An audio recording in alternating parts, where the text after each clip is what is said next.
Charlie and the Chocolate Factory, Chapter 4. The Secret Workers. The next evening, Grandpa Joe went on with his story. "You see, Charlie," he said, "not so very long ago, there used to be thousands of people working in Mr. Willy Wonka's factory. And then one day, all of a sudden, Mr. Wonka had to ask every single one of them to leave. To go home, never to come back." "But why?" asked Charlie. "Because of spice." Spice? Yes, all the other chocolate makers, you see, had begun to grow jealous of the wonderful candies that Mr. Wonka was making.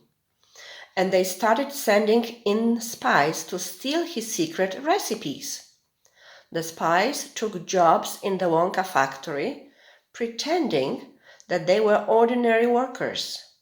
And while they were there, each one of them found out exactly how a certain special thing was made.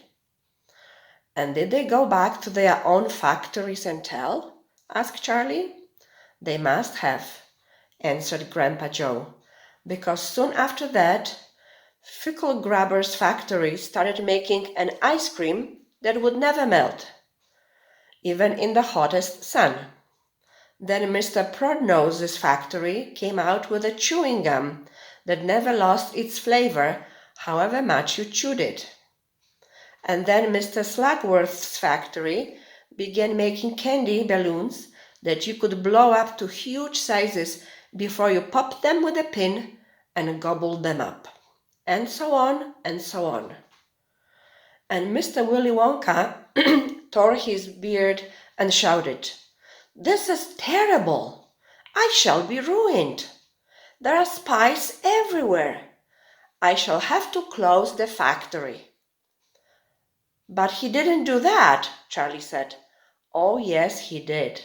He told all the workers that he was sorry that they would have to go home. And then he shut the main gates and fastened them with a chain. And suddenly, Wonka's giant chocolate factory became silent and deserted. The chimneys stopped smoking, the machines stopped whirring, and from then on, not a single chocolate or candy was made. Not a soul went in or out, and even Mr. Willy Wonka himself disappeared completely. Months and months went by, Grandpa Joe went on, but still the factory remained closed. And everybody said, "Poor Mr. Wonka, he was so nice, and he made such marvelous things. But he's finished now, it's all over." And then something astonishing happened. One day, early in the morning, thin columns of white smoke were seen to be coming out of the tops of the tall chimneys of the factory. People in town stopped and stared. "What's going on?" they cried. "Someone's lit the furnaces. Mr. Wonka must be opening again." They ran to the gates, expecting to see them wide open, and Mr. Wonka standing there to welcome his workers back. But no, the great iron gates were still locked and chained as securely as ever, and Mr. Wonka was nowhere to be seen. "But the factory is working," the people shouted. "Listen, you can hear the machines. They are all whirring again. And you can smell the smell of melting chocolate in the air." Grandpa Joe leaned forward and laid a long, bony finger on Charlie's knee, and he said softly, "But most mysterious of all, Charlie, were the shadows in the windows of the factory. The people standing on the street outside could see small dark shadows moving about behind the frosted glass windows." "Shadows of whom?" said Charlie quickly.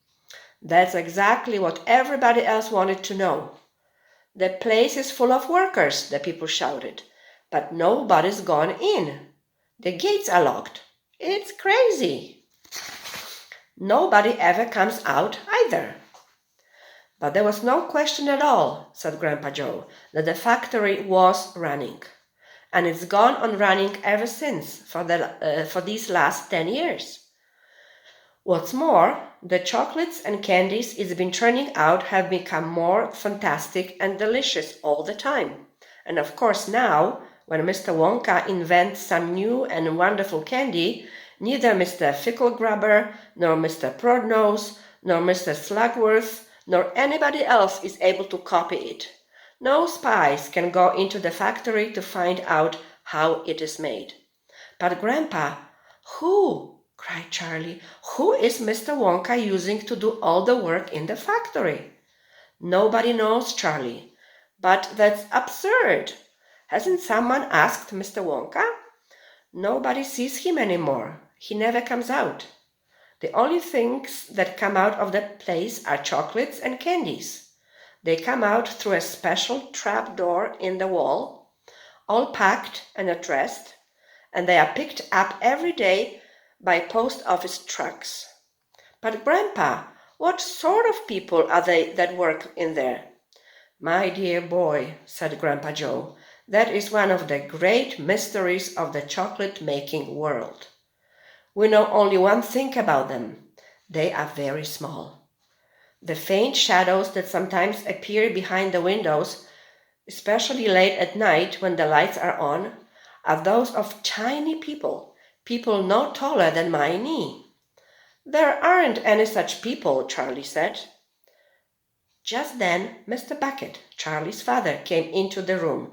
He was home from the toothpaste factory, and he was waving an evening newspaper rather excitedly. Have you heard the news? He cried. He held up the paper so that they could see the huge headline. The headline said, Wonka factory to be open at last to lucky few.